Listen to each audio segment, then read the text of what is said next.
Good evening, everybody. Thanks, Neil. Great to see so many of you here. Thank you for joining us. Thank you for joining us if you're online. My name is Tyler Okimoto. I'm the deputy head of the UQ Business School. And it's my pleasure to welcome you to tonight's September Thought Leadership event. I would like to start by acknowledging the traditional owners of the land on which we're meeting today without my clicker working. Thank you. And acknowledge the importance of their custodianship of the land that we're meeting, the Yagra and Turrbal people here in Brisbane. On behalf of UQ, I would like to pay our respects to elders past and present, and acknowledge the value of existing and emerging leaders as well. You know, as one of the world's oldest continuing culture, as the world's oldest continuing culture, there's clearly a lot we can learn from our Australian Indigenous societies, particularly relevant to tonight's topic of resilience. Recognizing that value, we at UQ have really placed a lot of importance on reconciliation and partnering with Indigenous staff, students, and community.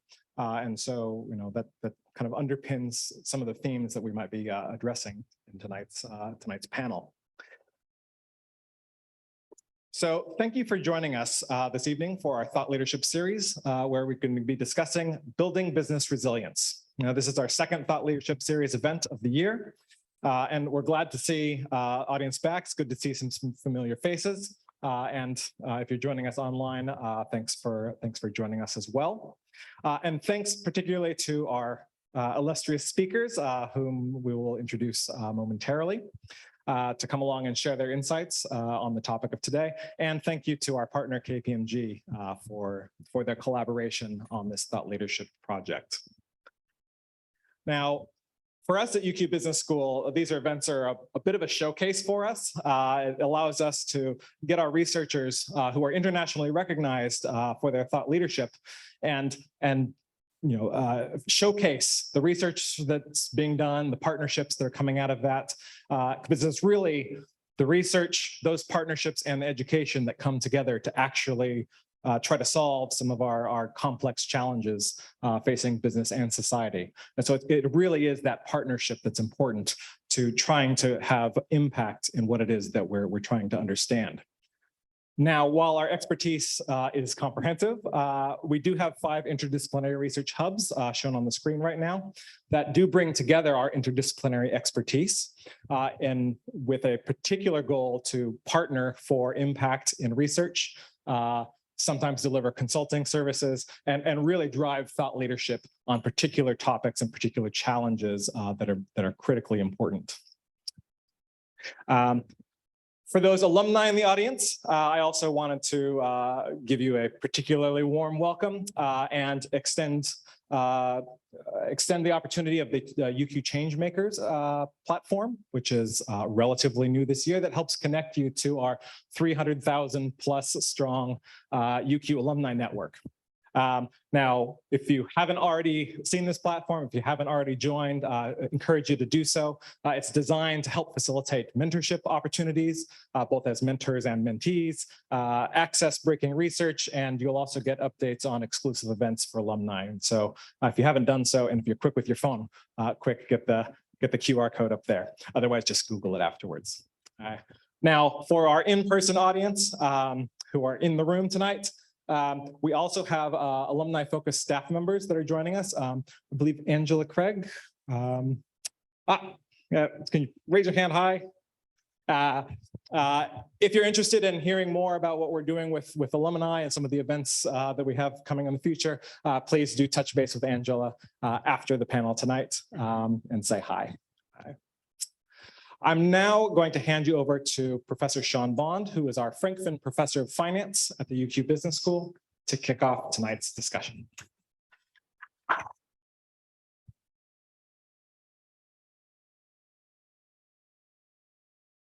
Well, good evening. Yeah, thank you for coming to join us. As Tyler said, it's fabulous to see in-person events again. Yeah, this is a follow-on event from something we started back in early June. So I know some of you were involved back then. Yeah, something that's very special about what we've created here with this partnership with KPMG will be the report on business resilience that we'll be referring to today. But that is something that's been co-created, and I want to particularly acknowledge the work of Associate Professor Tim Castell for starting this program. Many of you will know Tim as one of our well-known strategy professors. Unfortunately, he was supposed to be actually up here in this role today, but he's unwell and unfortunately couldn't be here. But I want to acknowledge his leadership in terms of bringing this all together and creating this event.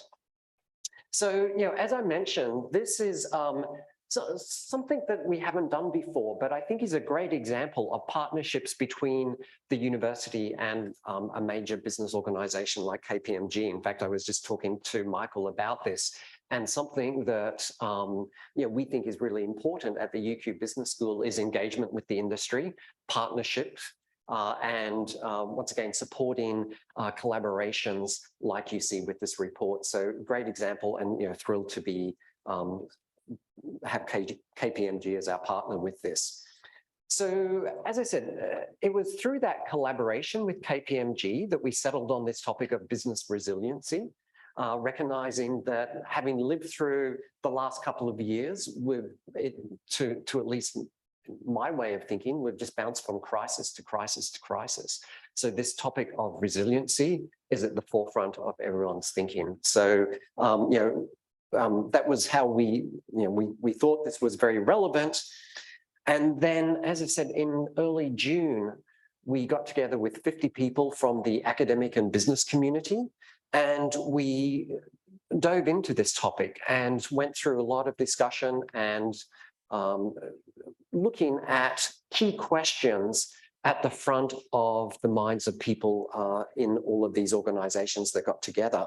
We actually then sort of like divided that up around key themes related to supply chain. So once again, resiliency in supply chain, a major issue that many of you are dealing with, ESG, cybersecurity, customers and community, and critical infrastructure issues. So that report that's associated with this program, it sort of like focuses on those key themes, and we'll touch on some of those today.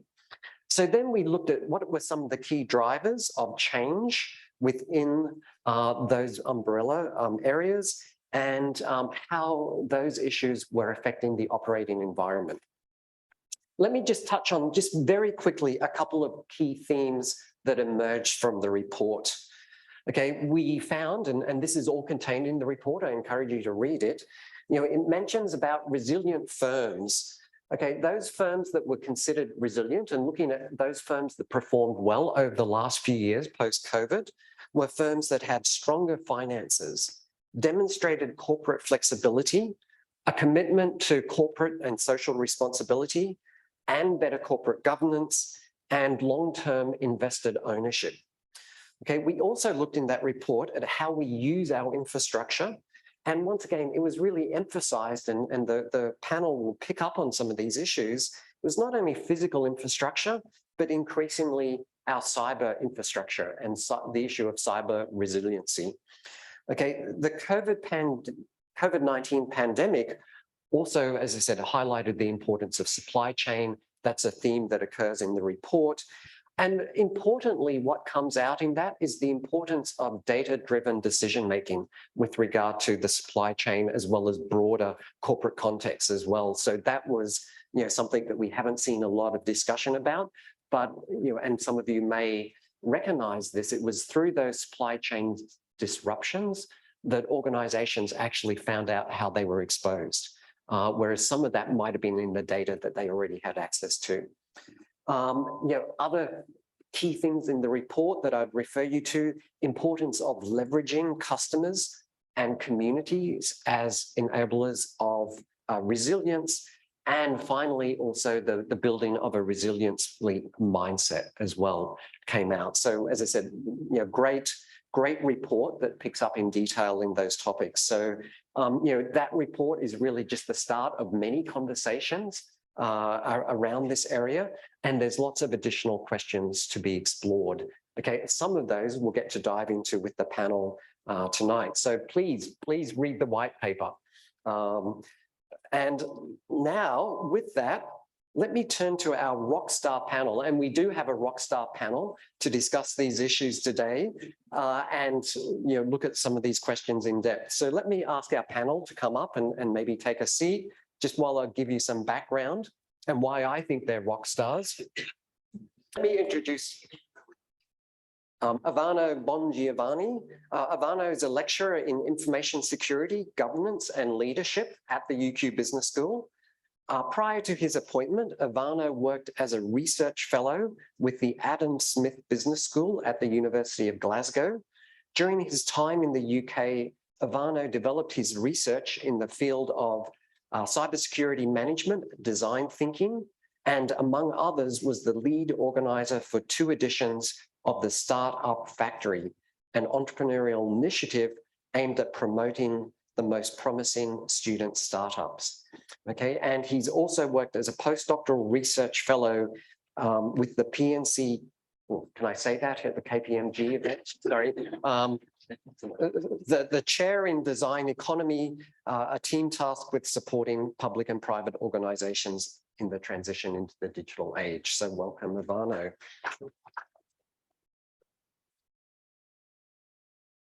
In the center of the panel is Dominika Zerbe, who's with KPMG and represents, and her position is the Cyber Strategy and Diversity Director. Dominika is, the Cyber Resilience Director with a passion for people, strategy and change. Over her 10 years at KPMG, Dominika has worked alongside large publicly listed corporations, government departments and not-for-profits, helping them embed resilience within their organization, validate their crisis and response capability, and change behavior and culture as they relate to resilience. So an ideal panelist to have here today. And then finally, Athena Manley, who's the Chief of Strategy and Chief of Staff at Aon. So once again, a great organization, global organization to be represented here today. Thea has over 20 years of experience in the financial services industry and has a passion for leading business that improve financial well-being and mental health in society. She has led teams in ASX top 10 companies, Fortune 500 companies, and not-for-profit organizations across 7 countries. During her MBA studies here at UQ, we can claim her as a graduate. She was promoted 5 times and she's now working as Chief of Strategy and Chief of Staff at Aon. So once again, welcome and thank you very much. Maybe let me start by opening up to our panel and say, for our panelists, what does building business resiliency mean in each of your contexts? And maybe we'll start here at the end. For sure. So Aon, if you're not familiar with Aon, our business is really around making better decisions, and that's to do with the resilience of businesses, first and foremost, being an insurance broker, but also looking at alternate risk transfer and how we help our clients to stay on their feet and thrive. So really it's our bread and butter every day. And I'm sure some of the things that we're going to talk to around the interdependence that we see with our clients, with our own business, the challenges around ESG and carbon transition and climate risk are really at the forefront of the conversations that we have each day, but we can't solve it alone. And I think that's going to be something that it's great to collaborate across the business world, the academic world, and that's really what we're here to do today, which is fantastic. Thank you. Dominika. Thank you. So in a KPMG context, a lot of the work that we do with our clients, there's a bit of feedback, isn't there? A lot of the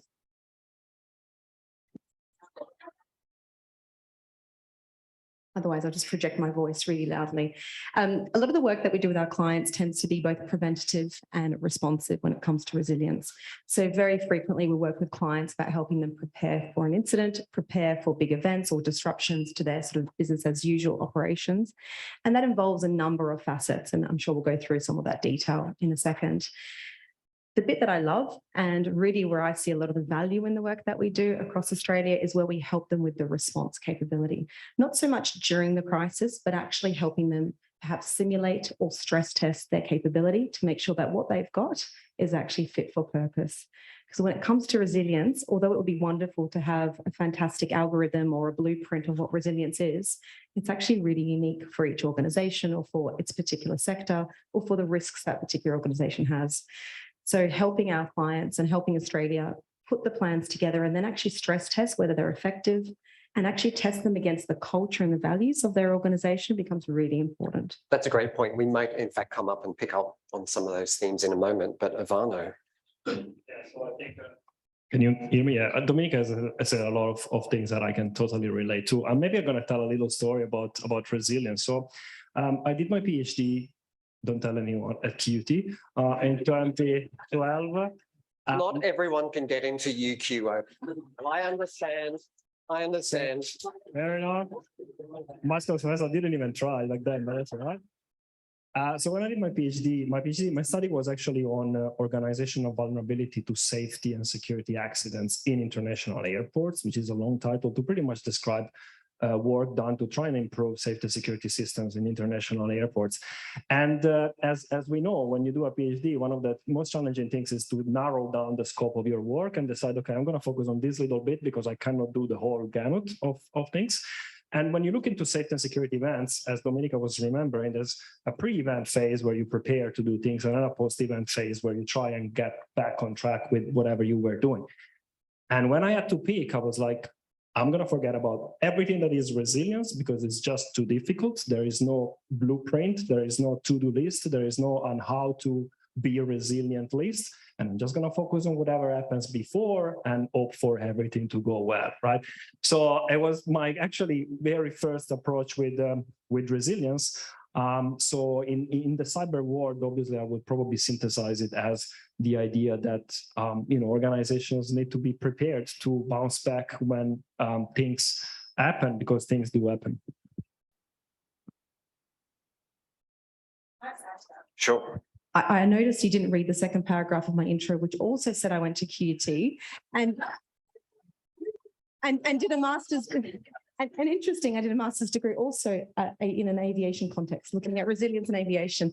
But it's so true. I think there's actually 3 levels of resilience. There's the preparedness. There's when you're in the moment, how are you responding? How are you actually managing that particular event? And then how do you bounce back or how do you recover? And I think that's a great sort of introduction to at least the way I look at sort of resiliency. And that's what I'm feeling at the moment when I found out about your UTU connection.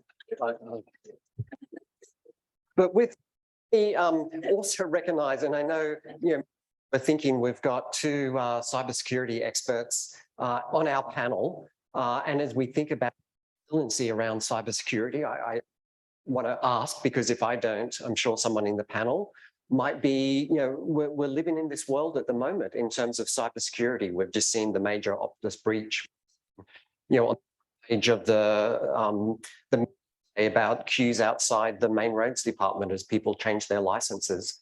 What can we learn from this experience, if you feel like you could comment on that situation?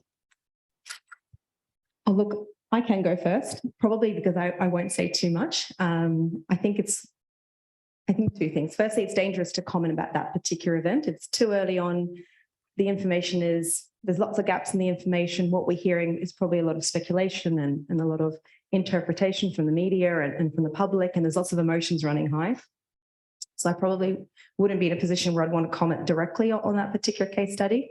But I think what it does do is it points to the importance of thinking about resilience and cybersecurity together. Mm-hmm. And it really paves the way for when you do have a breach or you do have an incident that occurs, especially when it is so public and in such a large organization, just the consequences across all the different mediums that can play out.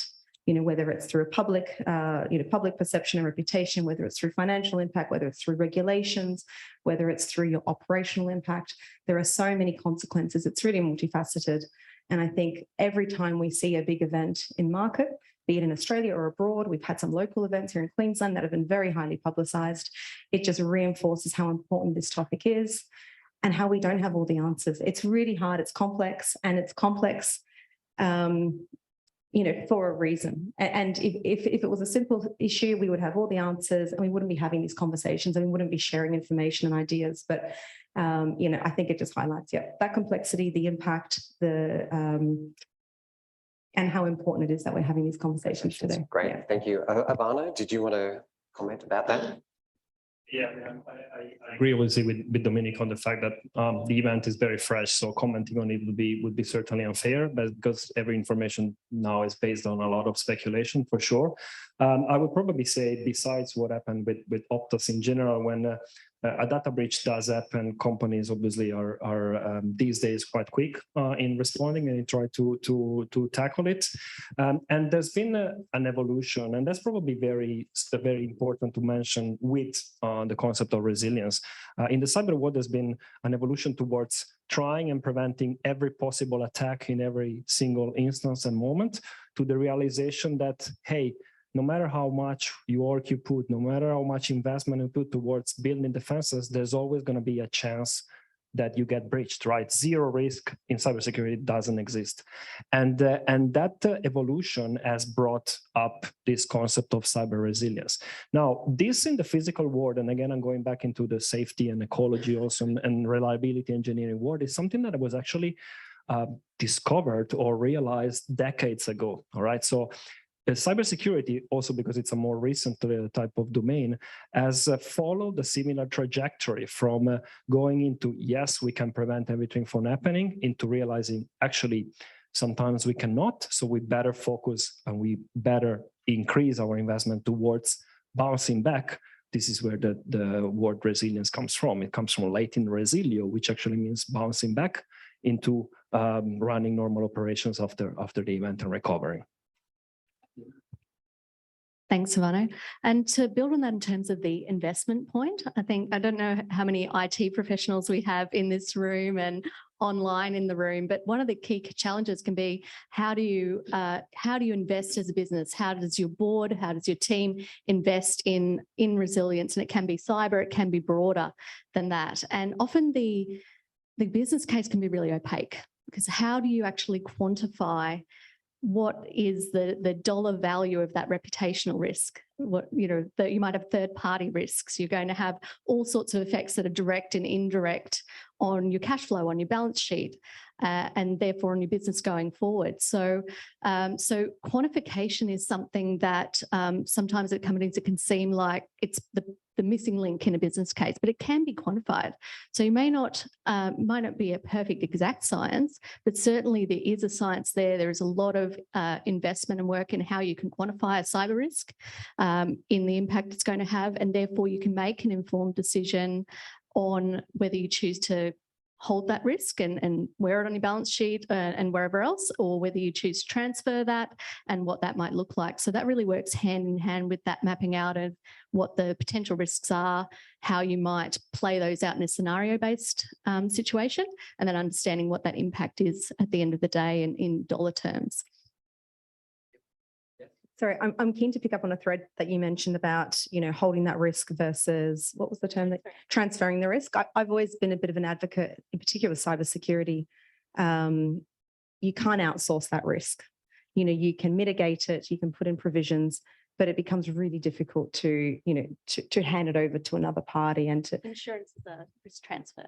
So that's the terminology. So probably use some insurance speak there. Yeah, and I think it's great, but I think what it does is it highlights a bigger issue about how risk management plays into resilience and plays into our preparedness. And you've raised a fantastic point about it does feel unquantifiable, but actually there are mechanisms and there are tools out there, and there are organizations that can help you quantify some of that risk and that resilience investment that is required. And there are ways in which to try and get some comfort about that level of investment. Well, let's pick up on that theme. And so the microphone was feedback. So I hope you can hear me okay, and for the people online that you can hear me. But so picking up on that theme, and I will say to the audience, we'll open it up for questions soon. So if you have particular questions you might like to ask, please be prepared. And if you're online, once again, you'll be able to enter through the Q&A feature there. And we have Laura who's helping me keep track of those online questions coming in. But just picking up on that theme we were discussing. So what do you think are the key things that organizations should be focused on at the moment to help them build resilience? So we would just have that discussion about risk management, but do you think it goes beyond that, or what else do you think the focus should be? Would you like to start? Yeah, so I think we have an advantage, an unfortunate advantage almost, in that we've reached a point in time where this conversation needs to happen. So if we're not already having it in the boardroom, in the C-suite, as a business owner of a smaller business, now is really the time to have that, to put all of these different risks on the table, to think about what those interdependencies are outside of your organisation. Who are the other stakeholders? Who are the society members that are going to be impacted by your resilience? And at the end of the day too, if we're not having that conversation, behind each organisation is people, and those people have families, and how well our organisations run affects the financial well-being of our families and our team's families and our communities as well. So I think we have better impetus now to have that conversation. So if you're not, jump in. It's messy, but still highly recommended. It may not be exact science, but still go for it. I have a bit of a formula, but it's by no means perfect. And as I said, it is adaptable for different organizations depending on what sector they play in and how they define resilience, because I think that's an interesting point as well. And I'm looking at my notes because I wanted to make sure I got the acronym right. But there's really 4 things that we talk to our clients about. The first one is, in order to build in resilience, connectivity. And it sounds really simple, but how connected are you with the way in which your business operates? Are you really clear on what your key value assets are? Do you know where your data is coming from? And this has a bit of a cyber element, but actually, even if you take away the cyber component and it is a different incident or a different event that we're referring to, having access to data and knowing where to look to get data about how you're performing or how you're impacted during an event becomes really important. So this is all under connectivity. How connected are you to your channels, either they be to the market, to stakeholders, to your staff? Time and time again, when we do simulations with clients, and if we are playing the cyber scenario with them, we will take away their internal operating systems. And then it's a really interesting, and it seems like a really simple equation to solve, but how do you communicate with your staff? How do you communicate with your network, your stakeholders, your supply chain, your regulators, your big shareholders, if you suddenly don't have your internal infrastructure, your comms channel? And we've seen public events where that has played out in the media, and we've seen it almost day by day where organizations have really struggled to be connected with their business when something like a cyber attack can occur. So that's really the connectivity.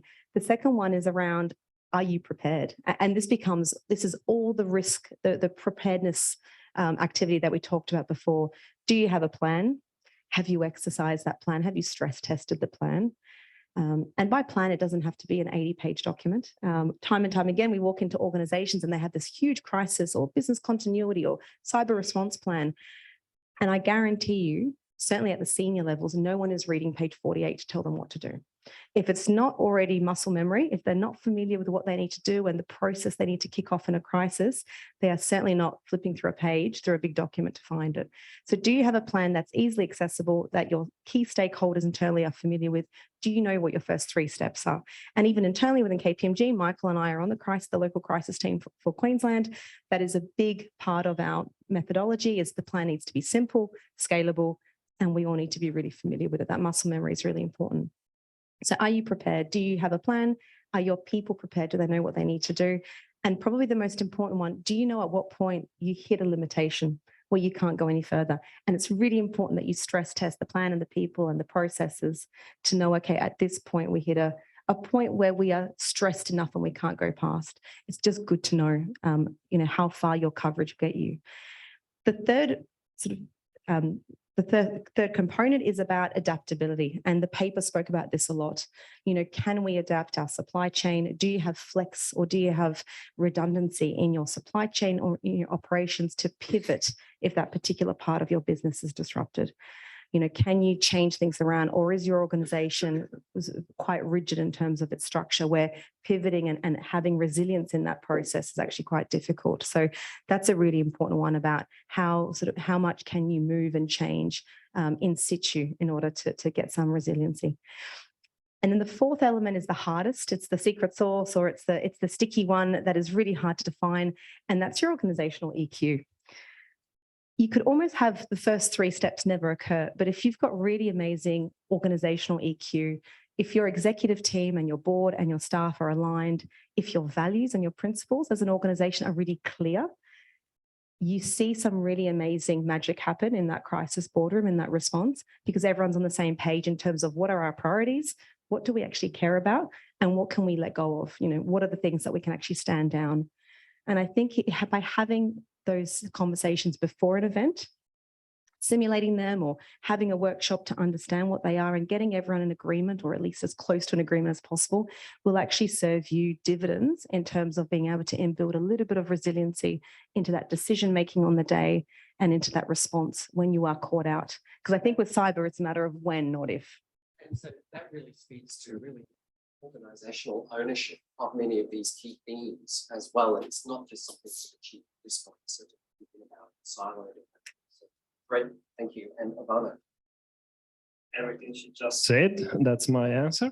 We're gonna need to change the order, because I mean, these two are just taking over, right? And you know, that's I can't really add much to what has already been said by both Athena and Dominika, to be honest.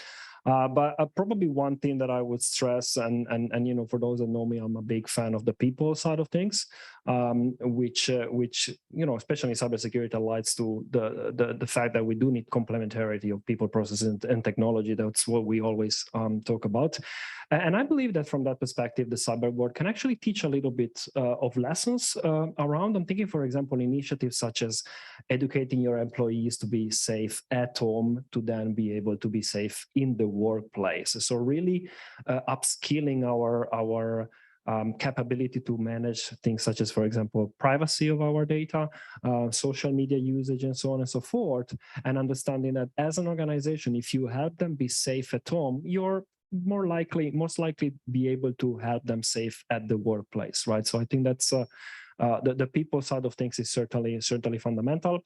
A couple of things: simulations, absolutely super important. You don't get a real understanding of how bad things could potentially go if you don't even try it first. Okay, so hopefully an organization will have a chance to try some of these crisis situations in the real world. So the invitation is try and test it as much as possible in a safe environment, so you can really design and redesign processes as you go along.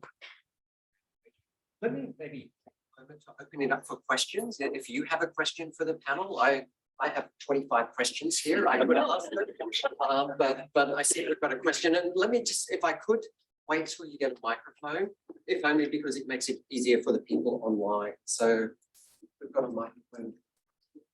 Thanks, that bit.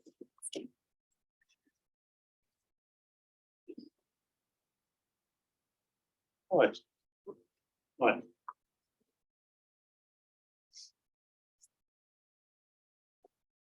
Hello. Okay, there we go. Oh, James Clark from Interellison. I had a question around how do you prioritize and get attention on risks that differ by time frame? So something like cybersecurity, people can see what's happening on the news and go, wow, we've got to deal with that now if we haven't got on it already.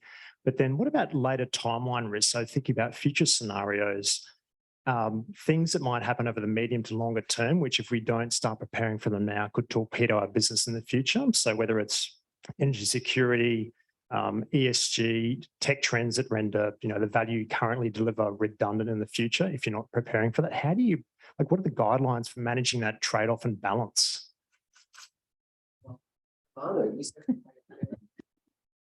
That's certainly an easy one, so I'm happy to take this one. All right, where do I start? Well, first of all, acknowledge it's a great question. I absolutely agree. Certainly, yeah, it is difficult, especially when you mentioned when you have to make business decisions in terms of investments. How much do you focus on the short term? How much you try and predict, possibly using as much evidence as possible what could happen in the medium and in the long term. My answer would be probably it's a trade-off, and I might repeat myself, but I think that trying to carve out some time with your organization, if we're speaking about organizations, to try and get people's ideas and brainstorm about what could potentially differ in the world in the future. I think it's a great way to get everybody on board and try and collect a little bit of evidence, possibly, on what you think could happen in the future. Really running exercises around the scenario thinking, for example, or do environmental scanning, where you bring in the room a bunch of people, you try to get them off their daily tasks, which obviously can be quite distracting, give them a space and time to be able to think about these things, because obviously nobody has the magic stick and can figure out what's going to happen in the future. There is a lot of resources online that can be utilized, a lot of documents, being that academic or gray literature, some in brilliant industry reports prepared by a lot of companies that actually do that as a job, that can really help organizations think about, okay, what would be the risks we could potentially be exposed in the future, and try and also think about an action plan to tackle them. Can I just add one small thing? I think the only addition, because I agree with everything you've just said, we're very agreeable. I think we need to have a disagreement. It'll be a lot more interesting. Is you need to map it back to your organizational strategy. So there's no point, I think, thinking about the risk in 20 years' time, because that might be a problem for the future. Think about, I would be looking at my clients and our organization, trying to think, where do we want to be in 5 to 10 years' time, and understanding where that trajectory is and that timeline. And then really, when you understand where the organization wants to go, when you understand what its sort of key measures of success are to get there, then you can start to paint, okay, what are the risks that could impede that particular organization? That's the obvious path, but I would map it always back to where do we want to go to as an organization or a community? And a lot of this is actually relevant to community groups and individuals as well. Where do we want to go? What do we want to be doing in 5, 10, 15 years' time? And then I would map it back from there. I think the more complex question is the social matters, the ESG questions, diversity, because thankfully right now they're becoming really prevalent in terms of sort of board and executive priorities, and that's wonderful. But there will no doubt be additional topics that come up over the next few years that are not quite there, that are not front of mind and are not really mainstream. And so being able to influence how they play a part in the way in which we build in resilience becomes quite difficult. And I think all of the things that Ivano mentioned are really relevant, but really trying to anchor it to your risk management processes and understand how is this going to enable us to achieve what we want to get to. And so on the flip side, what are the things that could derail it? And you just bring it back to what the organization has said it wants to do. And then they really can't argue with it. Or you map it back to the values. If something is on the periphery that could actually impact your organizational values, and ESG is a great one that's played out similarly in the last sort of 5 to 10 years, then it's a really easy, it's an easier sell to that executive team for them to actually put a value and put emphasis on that particular topic. And that's because that's the world we live in. Yes, all good. All good, yes. So my expertise is living in the future a lot of the time. So that's where my head is at. And I'm thinking about exactly some of the points you raised, James. So, I'm thinking about what could potentially happen to our business model. I'm thinking about, what we call it, the black swan events that could be, catastrophic, but seem quite remote. And frankly, pandemic was one of those, as we know. So I think it can be very dull to be looking at the risk register. And at Aon, we do see everybody's risk registers. So we get to see what the themes are and what people are putting in there and what they're not putting in there, and encourage them to actually think beyond the everyday operational risk. Yes, you want to go through and think about the possible severity, and secondly, the likelihood. Some of that's not an exact science either. But if you've done that piece of work and you're, whoever's looking after strategy is thinking forward to those more, those larger concerns, those societal trends, and bringing those into the forefront of your executive conversation, that's really powerful.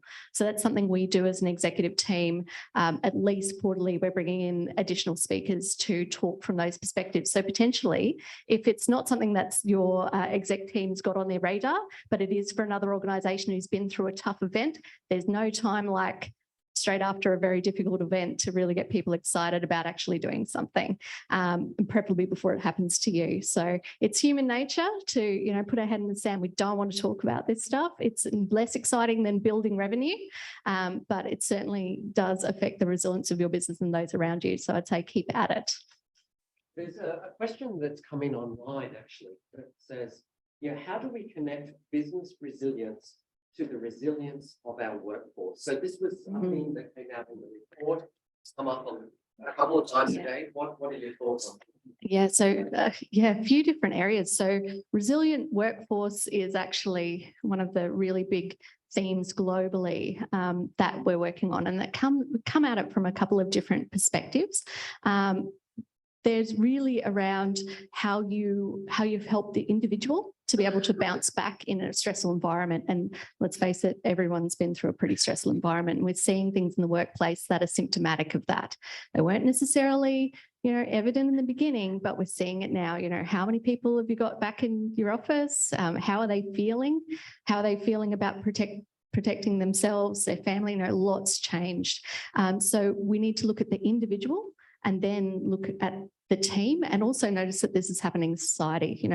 People are a little bit more tetchy than they were before, but there's more to it than that. And when we're looking at the resilience of a full workforce, I think it's interesting to come back to this issue that we've got not only in Australia but elsewhere around the talent pool. Or the talent pond, or the talent in a little tiny piece of puddle. So the good thing is great people are in demand, and that's fantastic. But we know we've got skill gaps. We know a lot of organisations, fortunately in Australia, are really growing. And to fuel that, we need people, we need resilient people. So that's one of the biggest conversations we're having, and it's driving, wage conversations, it's driving, cost span, but it's also trying to bring in the right kind of talent and develop the right talent, which is something, again, coming back to that more academic perspective, where if we can partner and build those skills more quickly and accelerate that development, that's going to benefit us all and certainly help us be more resilient. Anyone else like to address that? I think the only minor thing I would add is just transparency with your staff. I think the more you tell your staff about the issues you're facing, the way in which you're trying to problem solve, some of the issues of the future, and really make it clear what the call of action is to them about being part of that journey, becomes a really good indicator of building a little bit of resilience in your workforce. I think in the past, there was this emphasis of, decisions being made at the boardroom, we'll tell you once you know, need to know. I think now the workforce is becoming a lot more demanding of wanting to be part of that narrative, wanting to understand. And if you don't have all the answers, that's okay. Be transparent with them. I think about Michael's our chairman in Queensland. During COVID, the transparency of communications was amazing. You wouldn't have had that 10 years ago. There would have been a real, let's just keep it to the boardroom, not tell people. But the way in which I think COVID really changed that around really telling people about, here's where we're at, here's what we think we're doing, here are the problems. We don't have answers yet, but we'll let you know. If you have some advice, if you have some opinions, come to us. Really helps not only inform and educate the workforce, but also they feel that they own that problem a little bit more and that solution. And I would hope, and I'm not a sociologist, but I would hope that would build a little bit more loyalty and a bit more resilience in that group of people. And that's certainly the academic research. Whoever asked that question online, it certainly shows that issue about CSR commitment to your workforce really was a key predictor of perform. Yeah, I would just add one thing that kind of resonates a bit to what Dominika just said. Bring them on board as early as you can, make them part of the conversation, help them help you build our resilience as an organization. Because as you said, having workforce engaged goes so much far away in terms of building the resilience for your organization. Athena mentioned the obviously skills gap and the current situation in Australia. In cybersecurity, we know that that's a big issue. You mentioned ponds and things like that. We talk about leaky pipelines and so on.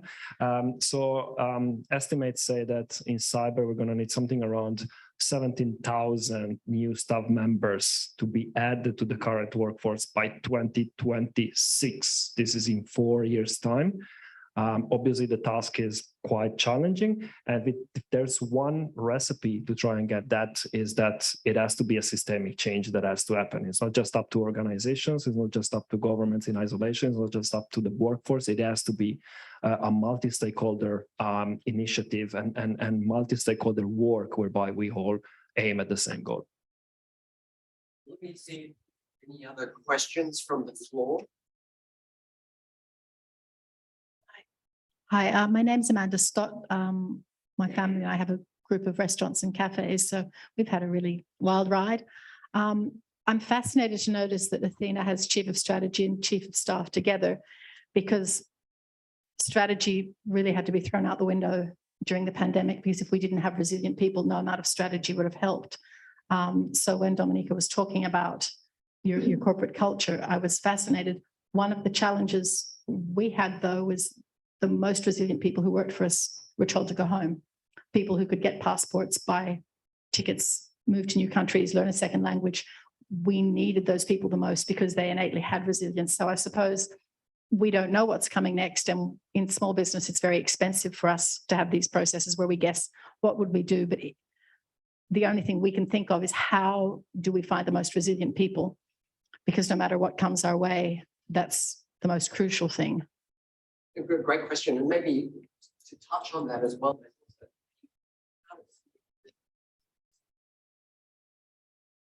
Because it's all well and good to say, you know, that some of the measures we've discussed, that's not always accessible to a small business. So Shaun, could I just add one thing to that? I think the other thing is in small business, we have no power. So no matter how much we decide, what if this happens, if the government says, well, tomorrow you're closed and you will wear a mask and you'll only take it off to drink your coffee, that's great to sit and strategize for years. What would we do? But we have so little control of all the bits that happen before we even have the chance to pivot. So finding the people who can cope with whatever decision we have to make on the day is more important than any strategy. That's it. So really, it's been extraordinarily tough, and some businesses, your business is moving forward now, which is fantastic. So congratulations for making it through that, because many haven't, and it's extraordinarily difficult. I have a huge passion for small business, and I'm actually doing a strategy project specifically on that. We talk to business owners every day who are going through this stuff. So when the proverbial hits the fan, it's usually our people who are at the end of the phone saying, hey, okay, what's happening? What can we do? What can't we do? And trying to assist people to think through what's going on with their livelihood. And it's really close to home in a smaller business. So from the resilience, I love that you brought in that piece around seeing that opportunity in people and in having resilient people, and access to that being a really key thing that you can influence. So not control, because the borders are only just opening and we're still, all the forecasting we're hearing is that it's going to be a couple of years at least before we've really got access to that talent pool that we once had. So, we're in it for a really long period of time, and there are so many decisions that are taken out of your hands in that scenario. So in terms of that, from a strategy perspective, the way that we work with strategy, that I work with strategy, is certainly that people are always at the center of that. So you've got the clients, you've got the colleagues or the people, and then you've got this macro environment going on that's really taking a lot of things out of your hands, and those factors are still important to strategy. So it's constantly, you can look for what you can do, but at the end of the day, you can only influence what you can. And those resilient people, I think those who are out there serving clients in a retail and a hospitality environment, they're now, a lot of them are tired, but a lot of them are still going, they're coming back to this. And what we are seeing is people now starting to walk away from their side hustles. So those jobs and little businesses that people set up because they couldn't do anything else are now starting to recede. So we're seeing certainly in our small business clients that people are saying, hey, I don't need that this year because I'm going back to do my core business. So we are starting to see that as a group, that resilience improves. So I guess that's what I would say to that perspective. Is there anything yourselves? Sorry, what was your name? Amanda. Look, I don't have anything really insightful to contribute. Actually, I think what you've asked is a really hard question. And I can only imagine how difficult the last few years have been for you and anyone else that works in a small to medium business, in particular one that is very much ingrained on the community, walking through the front door and having a cup of coffee or lunch. I think the principles of resilience have to be augmented for that group and that sector of organizations, and it becomes really about the people. It might be one of the few things that you can really influence is and you've already mentioned it, the way in which you would recruit people. Perhaps some of the skill sets that you're looking for now post-pandemic are different to the skill sets you were looking for before the pandemic, because you're thinking about, is this person someone who can weather some tough situations and has that sort of resilient mentality, or has some indicators that will be able to succeed in uncertain times. We have the same conversation though with exec teams. When we think about who's on your crisis team or who should be the chair of your incident response team, we are looking effectively for the same sort of characteristics, just perhaps on a different scale, where it's about how do you work under pressure? How do you deal with uncertainty? How do you make decisions when you don't have all the data and all the information? It's very easy to do that when you have everything at your disposal. It's very different when the whole country or the whole world is in a crisis together. So having those elements of resilience embedded within people and being able to identify them, I think becomes important. But I'm not sure I've got a perfectly formulated answer for you, to be honest. I think it's a really complex issue, and one that for years there'll be research and retrospective considerations for. Yeah, just to add on that, as a testament to small and medium enterprises, I must confess, as even as researchers, sometimes we do forget that, these people constitute, I think, 94% of the number of Australian organizations. So that is a large number of organizations. So probably it's also up to us, to government, for us aspects, to kind of think about SMEs and kind of create initiatives and opportunities for help. Now, I'm going to say something that probably is super silly, so happy for you to tell me, hey, this is very silly. But I am, besides being a big fan of the people side of things, I'm a big fan of the fail fast side of things. And speaking to what Dominika has mentioned, to me, it's really start the conversation as early as you can.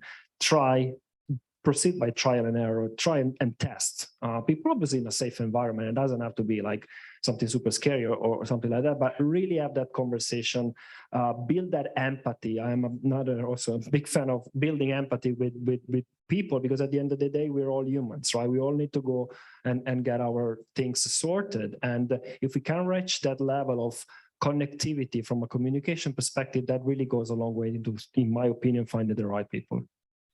Yeah, something also that the academic research showed was it wasn't just large firms that did well. What seemed to matter were family firms ended up doing very well in the crisis, because there was that sense of long-term ownership, long-term investment in the business as well. So, that family ownership really ended up helping many firms as well, because they took a long-term view about the business, whereas firms that had a lot of in short-term capital backing them, they were the ones that often suffered as investors pulled out. So that was some consolation. So with that, maybe time for one last quick question. really quick. And once again, there's going to be drinks after this. Our panelists will stay around, so maybe it's a chance to have some follow-up conversation. Good evening. My name is Vincenzo Montalbano. I'm a UQ MBA graduate. I just want to ask you, how could organization leverage on the data and data-informed decision-making against natural disaster? And with the specific of Brisbane, how could Brisbane do that ahead of major and costly development for the Olympics? Thank you. Maybe just a minute response each from the panel. Yes, sure. So we have information on every lot in Australia. We have information on risk profile for climate for that. That information is out there. The risk modelling exists, and it's only becoming more granular with IoT devices, for example, on farms, etc. From a Brisbane perspective, we have weather scientists who model this, but it's really around the decision to bring some capital to make a difference. So, it takes a village to raise a child, and it's going to take a Olympic village in this scenario, but it's really the willingness to do it that's there. The technology is ready. I think that's a great answer. The only thing I would add is one of the things we haven't really talked about today is how do we collaborate across our sectors and how do we collaborate with people outside or organizations outside of our sectors. I think there's a lot to be said about sharing information, sharing intelligence, sharing strategies, and really inviting people to come and work with you through those questions like where do we build or where do we expand to, or how do we take on something like the Olympics and what does that impact look like for our business? Whether it's in a crisis or whether you're forward planning, if you can bring in diversity and diverse thinkers to actually help you problem solve and look at all the information, the tools that does exist and make sense of it and make it really help what you're trying to achieve, I think that's a really good strategy as well. And we've got some time. And we're all going to be thinking about that. We're all sort of looking towards the Olympics going, what does this mean for our city? What does it mean for our business? What does it mean for our strategies? And what are some of those additional risks? So I think it's an opportunity to really collaborate and for Brisbane to sort of show a really wonderful blueprint to do that. So yeah, the Olympics is obviously a topic that is very dear personally as, an ex-member of an organizing committee.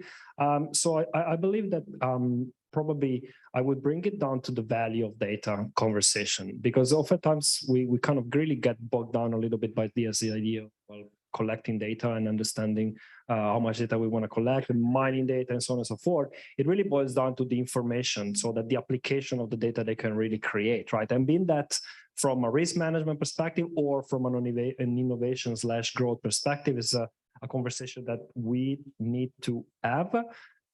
Creative thinking in that sense really helps. So experimenting, finding new ways to try and make sense of data that maybe at first sight might not really make sense, and try and experiment with data. I think it's something that would be very important to do. And just one last bit on the collaboration side of things. This would be probably a great opportunity for, again, government, public sector, not-for-profits, individual society in general to get together and start building creativity around data. Well, we are at 7 o'clock. I'm sorry we haven't answered everyone's question, but please stay back and ask our panelists. So with that, I'm going to hand over to Michael Hillier.